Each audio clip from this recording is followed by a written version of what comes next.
Welcome, everyone, to the Comedy Sports Podcast with your host, Christine Rollo Capriolo. And now, the man once known as my mother's son. Oh, it's me. Welcome, everyone, to the ComedySportz Podcast. I'm Christine Rollo Capriolo. Today, we have a super fun, amazing guest, PJ Rockwell. Hey, Peach. I thought it was somebody else when you started there. I was looking around. Who's here? Thanks for coming, PJ. Oh, you're entirely more than welcome, like a mat in front of a door. You are very special and unique in this podcast because you are a behind-the-scenes guy. I have been for quite a lot of my former theater career. Yeah. So first I want to start with, where are you from? Where were you born? Oh, boy.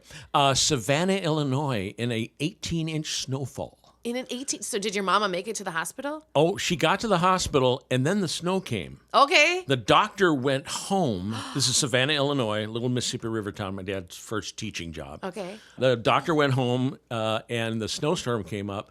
I was actually delivered then because my mom was in hard labor for 42 hours. 42 hours. The kind of birth they would not have today. No. They had to call in a veterinarian who got on a tractor and made it to the hospital, because the hospital was located up on these bluffs in Savannah, Illinois.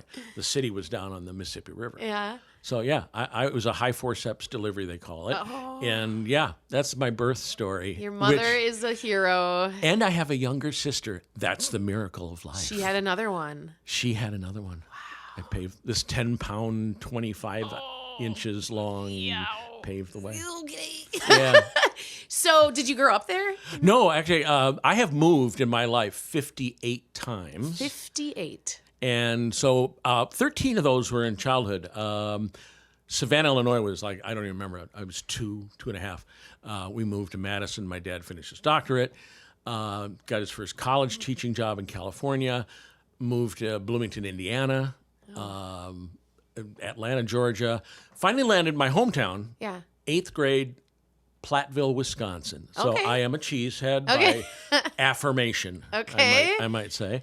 I love all things Wisconsin, now, including the weather. Oh, gosh. I do. We'll have to beg to differ on that one. Oh, you're welcome. Yikes. So, were you always a theatrical kid? Did you always like theater? I was, because I was always trying to get into the new school social scene. That's hard. I learned to be the class clown. Okay. And occasionally pushed some boundaries, mostly with teachers. Yeah. The kids loved it, not so much the ones who wanted to control the classroom. But yeah, it came naturally to me. My mother was also a theatrical person. My dad loved to sing. It was a really fun family unit. And all these car trips across the country. Yeah. We told stories. We played card games where, all those things you do in long trips. And I've always been a fairly gregarious person in my life. Okay. Did you want to grow up and go into theater, or did you want to be something else? I just wanted to meet girls and boys. And anyway, so I didn't find my love of theater until I actually started doing it in college. Oh, okay. A couple high school plays, but that was just the social wanting to be the center of attention. Right. Where'd you go to college? UW Platteville. Okay. For my undergrad, because my dad was a professor there and I could live at home. Okay.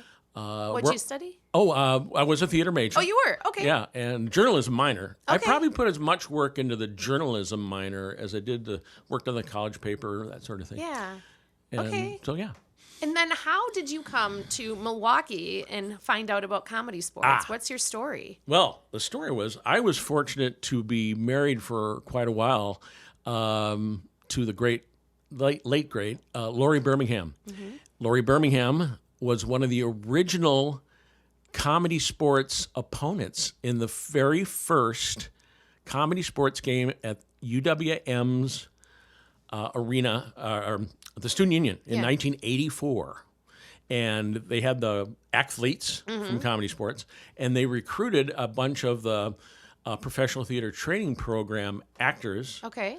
And also, one of my dearest friends, Bo Johnson, was on that team as well. And I always like to sort of jokingly rub it in the nose of Chud now that Comedy Sports lost its first match to this team that my dear, I didn't know her at the time. Okay. We met a few years later with Lori Birmingham. So now that's not how I came to Comedy Sports, but I knew of it from that story. Oh, from that story. From that Lori. story. Okay. I saw it when it was at Cult's. Yes. After Lori and I were married. In the same day. It was a really quick courtship.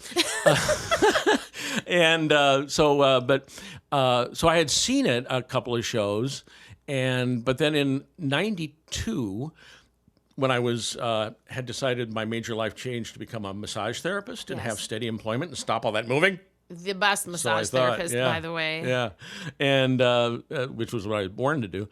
But anyway, so Carol Bow Wow Hershey Carol Bauman at the time, recruited me because she'd known I had been a stage manager, one of the 28 jobs I'd had in the theater. Oh my God. As you said, mostly backstage. Right. And she knew that I knew how to run a show. And at the time, it is that classic herding cats with comedians and getting them to do things on time. Right. So my first couple of weeks, all I did was come in and stand in the booth and make sure everything sort of, because they had a Mr. Voice. Right. They had obviously, Paula Foley was on music, the inimitable Roger Hebner on sound effects. So there were four of us in this crowded booth. Okay. A booth I would, years later, come to run by myself and did all those jobs. But that's getting ahead of that story. So I just basically made sure the show ran on time and that sort of thing. And then I kind of wormed my way into being Mr. Voice. I don't know how that happened. Maybe the guy didn't show up, and then they found out I can scream into a microphone with the worst of them. And so that's how the Mr. Voice thing started. Okay. All through massage school. I was only with Comedy Sports for about 10 months at that time. Went off to the Utah Shakespeare Festival for 5 years. Right. And then when we came home, I was thinking Milwaukee is my home now. Live here the most. That's I felt right back into it. The same sort of family feel that I love these people to this day, and I haven't done it for 16 years on a regular basis now. But I'm going to get really emotional now if I follow this path. That I love every one of these people and the heart and soul that they bring to every show and their commitment. Anyway, I just love being around them. And so even though I had my own, like most people do in Comedy Sports, they have a real job. Sure. And they just do it like on the side. Yeah. Rolly's a lawyer, and you can go through the whole list. Right. People are doing things, and then they come together. Yeah. And so anyway, sorry. That's all right. You're great. You are iconic. I'm rambling. You are the Mr. Voice. So when you left for the Shakespeare Festival and came back, we were probably out of Cults and on Jefferson Street. I actually joined when it was on Jefferson. Oh, you did? Yeah, okay. Right on the cusp of that. I think it had only been there for maybe a year. I'm at 91, 92, somewhere in there. And then, so you said you started doing Mr. Voice. Suddenly you were everything. You were the stage manager, you were Mr. Voice, you were lights, you were sound, you were herding these crazy comedians. That kind of progressed as things occurred. Brilliant musician that I still see. Esther Jen played music for a while, but after a while, she stopped, and I kind of just had seen it.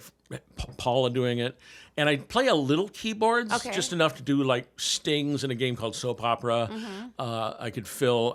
They had all the music on these little cards, and I knew. I just had a coordination. My left hand was running music. My right hand had the microphone. You just learned a sort of a booth coordination, how to do everything at the same time and still watching the scene and anticipating what was going to be needed. Yeah. You develop that from watching, not so much playing, because I'm not a player. Right. But you did once play in a show. I oddly enough, I think I might be the only Comedy Sports person who has reffed more shows than played. Really? Yeah. My first now I had done improv in my actor training in undergrad. And First did you take improv workshops? was 72, 73. But in the Comedy Sports world, which is different, but still based on Spolin's improv work, theater games, it came. It was a very scary experience because I had watched it for about 6 months in that first stint. Yeah. And Karen Stobie, at the time Polesnik, they were missing a person for the 10 o'clock Saturday night show, which is a big show. That's a big lot of one. energy. I think there was a couple of bachelorette parties, Yes. things that a ref has to control. So at 5 minutes to go, she just turned to me and everybody said, well, PJ's watched it for a while. Let's put him in. Yeah. Oh, the adrenaline. and Roger used to do the intros Sure. before I got there and in his history. So I just handed Roger I got a quick uniform, quick beep, and boom. Beep and boom. I'm on the field. And then what did you notice? Well, Here you've been watching for years and suddenly you're up there. What did you realize? What I really realized is that it's both easy and hard at the same time. In that if you get out of your own way, it's easy. Yeah. If you block yourself, it's darn near impossible. So I just tried to listen the best I could. Fortunately, they were really smart because in the first half they didn't unknown commodity. So what they had chosen was a lot of audience games, normally an audience member games. Okay. And they put me in it. Okay. Like, can you remember the games? It was like Dr. Know-It-All. Yeah. But without me as the audience member, Okay. essentially. They did let me do some talking in the second half of the show, but foreign movie. So I just did some gibberish. Right. But people were also on a high state of alert. Like when anybody has their first show, even Sure. people who have done all the workshops. There was this sort of, make sure PJ doesn't fall off the field. So later, as they got more confidence in me, I actually got scheduled to play in that before I left for Utah. Sunday, they let me play a few times. Yeah. It was really fun. And you loved it? I did. I enjoyed, and then a couple of, and the whole reffing thing, being more a ref than Yeah. a player, started because, frankly, it's part of the controlling time, which is a natural talent for a stage manager. Sure. And once I learned the ref spiel, which I'd heard them, hundreds of times Right. already, it was probably better for me to control the timing of the games and the how the show is going, and let the better talents, Yeah. clearly people with more experience, be the players. Right. So whenever anybody would not show up, well, I'll just ref, Yeah. and then the real players will play. Okay. And that made sense. Sure. So you ended up reffing a couple dozen Yeah, times. I would say in Milwaukee, I probably played ref a dozen times. Okay. It's not an extensive experience. Sure. I can remember almost all. Now, in Utah, when I went to Utah Shakes, during the school year, after a couple years there, I formed a college team, ex officio, and Dick got mad at me for it because as an homage, I wanted to call it ComedySportz. Yeah. And train the kids in theater games Yeah. from Spolin's work, but Right. obviously having a little dip into the ComedySportz world, I called them by their ComedySportz names. The games by their names. Yeah. And so we actually did a couple of college shows, and because they didn't know anything about the format, I reffed those shows. Okay. We didn't charge admission. Right. I wasn't making any money off of this, Mr. Chudnow, but I'm not cutting into the royalties, sir. Your Honor.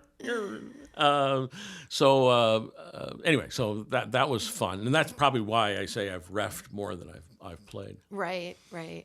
Now, what has improv or watching improv that long, what has it helped you with in your life? Bring joy to my heart. Oh. I laughter, Yeah. cliche, best medicine, but oh man, is it? I just, and again, I'm going to get emotional, but the sense of family and I just love being around it. Yeah. And I'm probably some people who may run the booth or be backstage in a play. They want to be in the spotlight. Yeah. I don't need the spotlight. Yeah. I like people to know me as a great massage therapist or other aspects of my life, a kind person. That's more important to me Yeah. than having to have that reaffirmed on stage. Sure. So being able to support and just enjoy the work of these family members. Yeah. Just joy. What are some of your favorite memories from being the stage manager down there? Okay, here's one. There was a game called Radio. Yes. Okay. And for anybody listening to this, it's a cool game. I don't know if it's played anymore, but the referee has a flashlight, and all the players line up in a line, and they're essentially each of them from the audience are assigned radio stations to do a format. Right. And then there is a subject gotten. It's classic ComedySportz way of making sure it's fresh. You get it from the audience. Right. And then all the lights go out, which is really cool. Yeah, that's fun. Even back in the days of when it was on Jefferson Street, even had to unplug the scoreboard. Oh, yes. Totally. You had to make sure all the lights. Right. So when I would then go backstage, because I wasn't needed in the booth, with a flashlight, in case anybody with another flashlight, make sure the ref had one.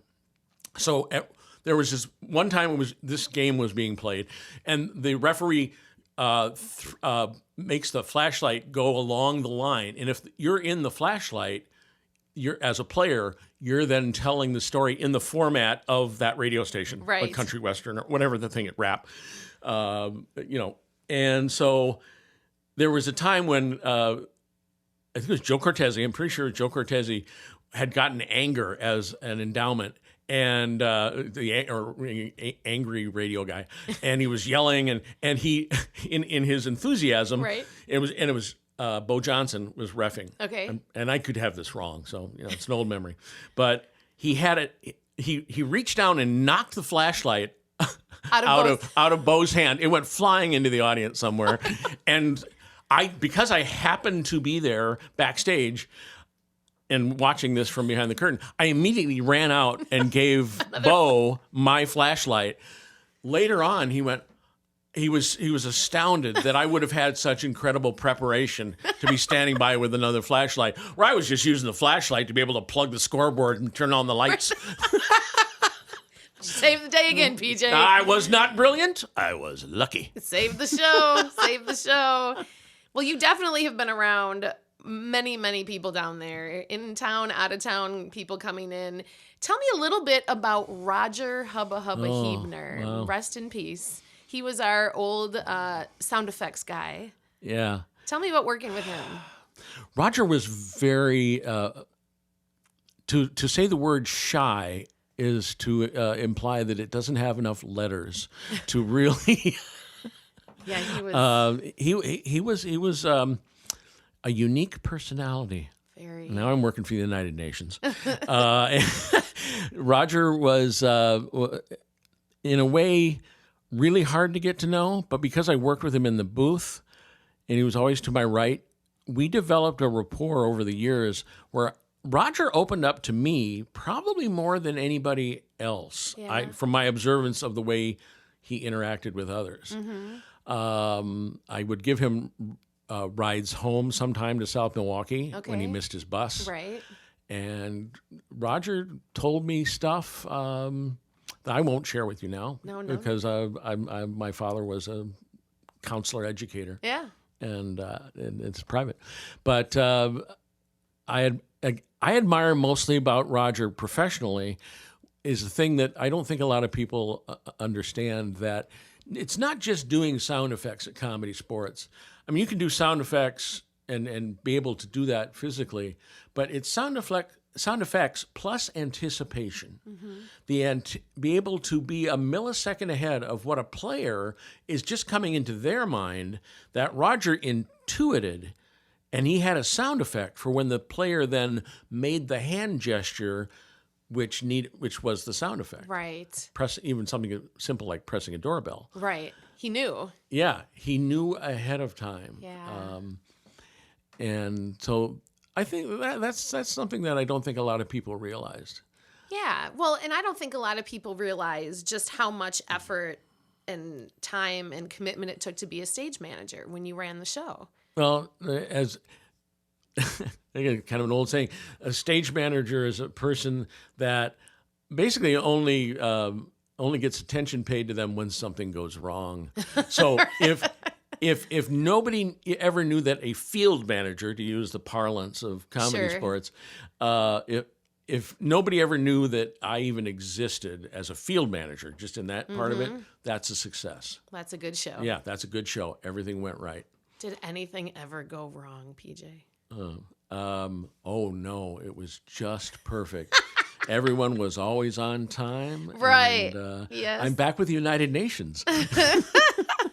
being diplomatic.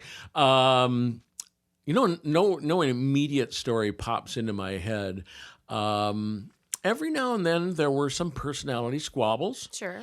And I can turn on a forceful side of my personality. I think I'm pretty mellow as a person, but as a profession, there are times when you just have to establish the respect that I'm in charge of this show. Right. And if you have consistently, for instance, not shown up on time, because it is about, I was told once by a professional who was teaching me stage managing, 95% of stage managing is time management. And so that's the most critical thing. If you have violated the sacred three, things coming, a third time when you showed up at 7:25 for a 7:30 show, I'm not going to let you play. Yeah. Now, that takes a little bit of gall in some cases to walk up to somebody like Angelo Farina. Not that Angelo, rest his soul, would ever be late. I don't know why Ange popped into my head, but he's always in my heart. But for one of the established pros, right? If to say it's too late, to walk up to them and say, I'm in charge of a thing that you've been doing for forever, a decade longer than me, it takes a little bit of moxie. Well, you were nothing but respected. You were just amazing. Your reputation down there still to this day with people who may have never even met you is amazing. And I don't know how you did it. You would be running the show, doing voice, doing lights. And then when I was younger, every comedy sports show I was in, I would get hurt somehow. I would come home with bruises and ouches. And I remember once, it was halftime. And something got tweaked. Something happened to my back. I don't know. Somebody threw me down. I don't know. You know how it is a physical job. It's very physical. When I was in Madison, I would leave every night with bruises, like someone was moving beating bodies. me. Yes, just constantly. That's a dangerous but game. I remember at halftime, and you knew something happened to me, and you were like, "Are you okay?" And you're like, "Come here." You in the women's dressing room. You had your massage table. I got on the table. You quickly loosened up my back. Boom, got his back out for the next half of the show. It was convenient to have around upon occasion. Oh my God! Without violating the trust and the ethics of telling, you've come out to say that you've been worked on. Yeah. I will not name them, but there's probably half a dozen other athletes that I have fixed at some point. Oh, at halftime. Yeah, of shows to keep it's a trainer. I mean, yeah. Absolutely. Well, I just don't know how you do it. And then boom, suddenly I'm there. I'm feeling better. You're running out. You're starting the second half. Amazing. You commented that you've had, I don't know how many jobs. Can you quickly list? Oh, no, I can't quickly do it. But I've had 61 job titles. Oh, my gosh. And how I define that is jobs that you get paid for, right? Not volunteer. 28 were in the theater. But to give you an example of how that can magnify itself, within one discipline, you can have, for instance, I was a box office assistant, assistant box office manager at Utah. So along that same line, assistant stage manager, different job title. Right. Puffs it up a little bit. Got it. But I've been working since the 8th grade. I start right with my paper route because I got paid for it. Sure. I was a sports reporter in high school, getting paid for $2 for sports stories, starting my junior year in high school. Okay. For the Platteville Journal. Got my journalism thing started. I worked my way through college. I have always done, so if you've worked for, and here comes the age thing, but it's true, 52 years now. Yeah. I've been working for 52 years. I was unemployed for about 6 weeks in 81, and I didn't know, I had to move out of the state. There was the Reagan recession. Anyway, long story short, when you just keep working like that and moving a lot, you're going to be doing a different job. Right. And it pays to be flexible. Yeah. People in the theater, I don't know, For instance, there is a statistic in Actors Equity, which also includes stage management.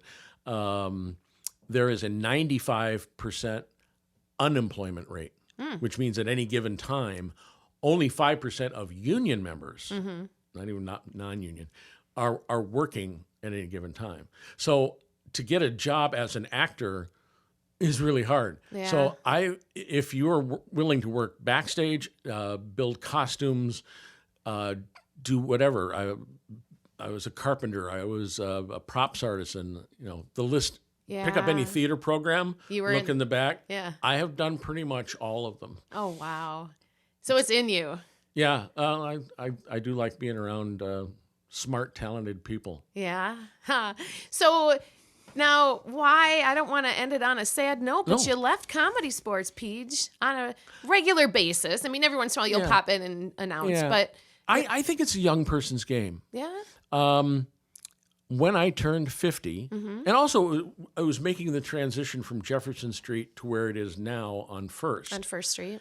It seemed like a good time for me to just focus on being a massage therapist. Okay. There were 2 years, it was 2002 and 2003.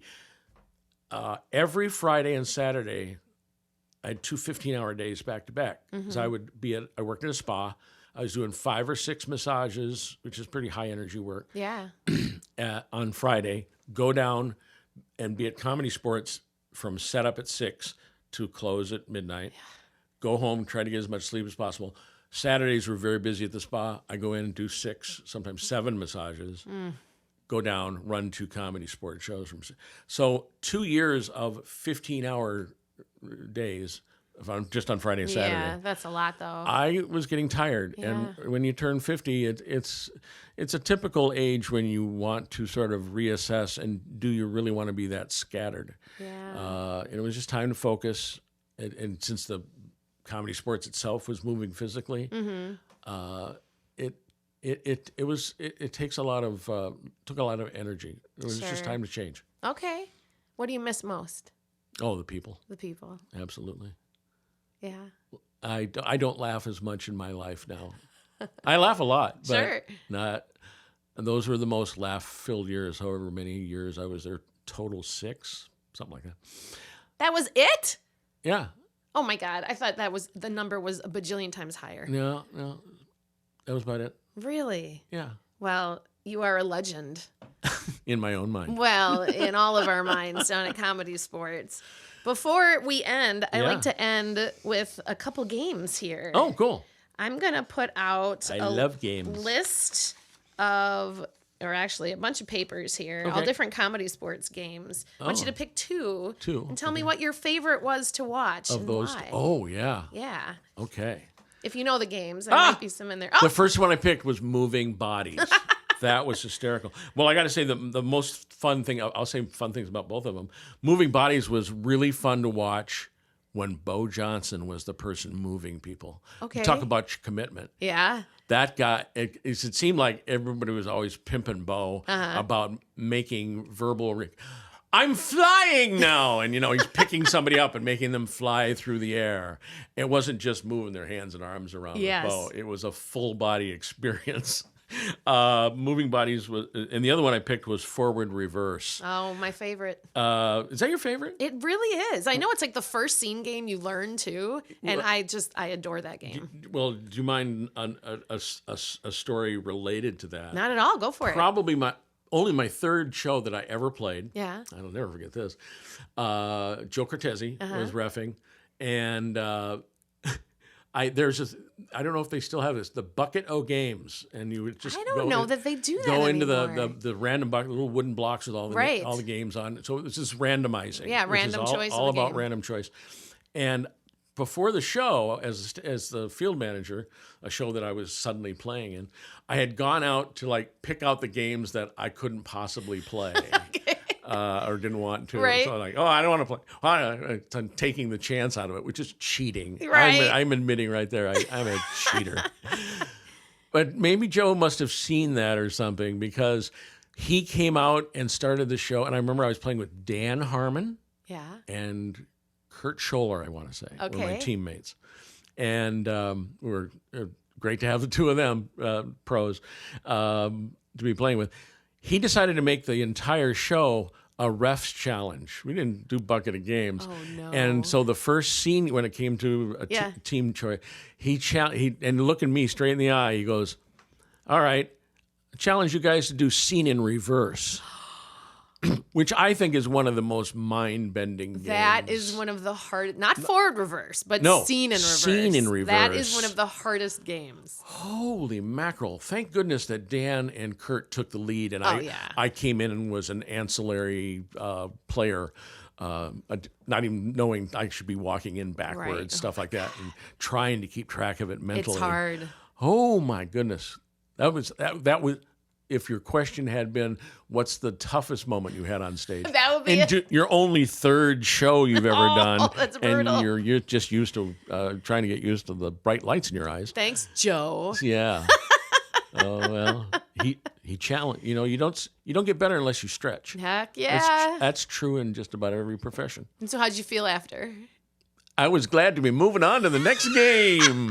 Bring on Dr. Know-It-All. Hello. Some of those easy games. So those are the two I picked, moving bodies forward, reverse. That would be an interesting one to combine. Remember, they used to do that too, combine games. Dick would always combine games with marshmallows. Marshmallow forward, reverse. So you'd have to end up spitting the same marshmallow back in and out of your mouth. In and out of your mouth. And he would think that was really funny. Should know. We're going to end with a would you rather.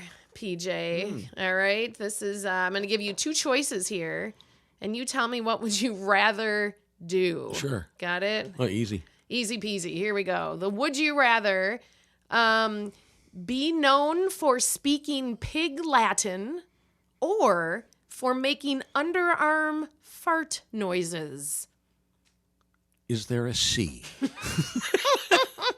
I'm going to have to say pig Latin. Pig Latin. That do it for you? I'm not into juvenile humor. No? Yeah. I never am. I'm more, not that I'm a great intellect, but I'm more word game person. You are. You are very intelligent. Whenever I talk to you, it's usually when I'm getting a massage. Yeah. You start talking, and I feel like I'm a drooling moron in the corner. You are so intelligent. That's the hands. Well, you read everything. You're very, very intelligent. I'm old, and I've been paying attention. All right, I got one more for you. Okay. Oh, that's really gross. I'm not going to ask you that one. Don't do gross ones. Okay. Would you rather, oh boy, pee in your pants instantaneously whenever you're nervous or vomit violently and unpredictably once a day? Oh, this was easy, actually. You know why? Why? Yeah. It's pee in the pants when I'm nervous. I'm not nervous anymore. Oh. Yeah. How did that change? Were you ever? I did have this, I think interesting. Stage fright happens early in your career. Yes. And when you do enough plays, some people never lose it, by the way. Sure. And some stars, they're nervous every time. In my life, after the first few professional seasons, I didn't get stage fright anymore. Okay. But when it renewed itself later in my life, I was probably 40 when I started doing comedy sports, 40, 41. Yeah. I relearned stage fright. It came back to me. But even after a few times of doing comedy sports, I wasn't nervous anymore. And I'm confident enough now. I'm 66 years old. You don't look it. But you get to be old, and you've been through most life circumstances that are extremely challenging or that you've seen before. And I just think you then have answers for those moments. Yeah. And what is nervousness but not having an answer for the moment? So because of that, and I don't get nervous very much, I wouldn't pee in my pants. So there you go. You beat the system. I did. I rigged the game. Before we go, Peach, tell me the story of Not Normal. Your nickname, PJ Not Normal Rockwell. Well, we go back to the story of my first playing and having just 5 minutes preparation that Saturday night when the stage fright really was there. Yeah. I thought, you usually have a nickname, which I love because, I did Mr. Voice so much, and either coming up with nicknames or being, it was important to articulate them properly and have them written out phonetically in some cases. So I didn't have a nickname, so I turned over the player introductions to Roger. Okay. And I just thought it should flow with your name, and since it's Rockwell, it should be not Norman Rockwell. Norman Rockwell. So it's PJ, not Norman Yeah. Rockwell. But he heard it as not normal, which is certainly true as well. So then he says that as you're running out. And then it's stuck. And I've always wondered how many of the nicknames that are used happen that way. Right. Are they? Yeah. Maybe they're just happy accidents. Sure. I remember recently I came back and did a show, Mr. Voicing, last summer. Okay. For Esther, wanted me to come back because her son Sean was having his 11th birthday. Okay. And she wanted me to do the Mr. Voice. So I met a bunch of the new people, and who were all delightful human beings, and loving. And again, I went, wow, Insta family. Just, Absolutely. Just ComedySportz add laughter family. and mix. Yes. Anyway, so in doing that, I learn all the nicknames and spell them out phonetically and stuff like that. So I get back, and then they're all really hard names. But I wonder. I know where he's going. Alan Guzkowski. Yeah. And I thought, he was like, to me at the time, the most sort of seasoned professional of the people that I'd heard about. It's very funny and always quick-witted. Yeah. And his comments, like on Facebook, are always great. And so I thought, well, he's probably going to be specific about his nickname, and he was going, "Oh, whatever you say, just make something up." Make it up. I loved those the people, and respecting the people who were attached to their nicknames. Sure. Very important. Yes. But people who allowed me some leeway. That was fun. It was my own little improv. Do you think you've assigned some nicknames then? Do you remember making up some nicknames that have stuck? I'm going completely blank on any of the nicknames that I may have. Or did you change them like every week? No. Most of the in my experience, most people were fairly. They had specific nicknames, right? And they stuck with them. Yeah. I remember Paul Stazak was at one time G-Man. Yes, and G-Man. when I came back, he was Dutch. Right. Because he was on the radio. He's on the radio. Yeah, he was on the radio. As Dutch, so he wanted to be called Dutch. Yeah. And so that was every time I did the announcing, because in that first incarnation in the early 90s, he was G-Man. There was always a hitch in my giddy-up in my delivery. Like, okay, do the new one. Angelo Farina was Blaze to me. He was Blaze. And then he was the Godfather. The Godfather. So yes. So you make that adjustment. Sure. It's important to players. It's a sense of identity. It is. Back in the day, I was always Rolo. Nobody called me Christine, and now I'm down there, people call me Christine. It still weirds me out. Christina. Hit the end. Hit the end, Christina. So, PJ, you are a delight. Oh, well. Yeah. It is and yet the sun shines on your back. Oh, go on. It is refreshing to have you here. I appreciate your time and your voice and your talent and your kindness and your massage. Oh. I'm not necessarily in that order. Thanks for coming in, PJ. You're welcome. The ComedySportz Podcast is produced and engineered by Kyle Hanneken. Our announcer is Mr. PJ Rockwell. Feel free to like us on Facebook and follow us on Instagram. Comments and inquiries can be sent to the ComedySportz Podcast at gmail.com. Created and hosted by me, Christine Rollo Capriolo. Thanks for listening.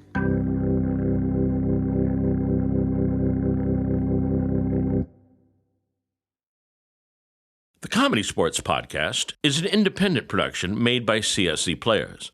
The views and opinions expressed by the podcast host and any guests are their own and do not represent the views and opinions of any CSz location or CSz Worldwide. Vocabulary used by the host and guests is not necessarily representative of the CSz brand.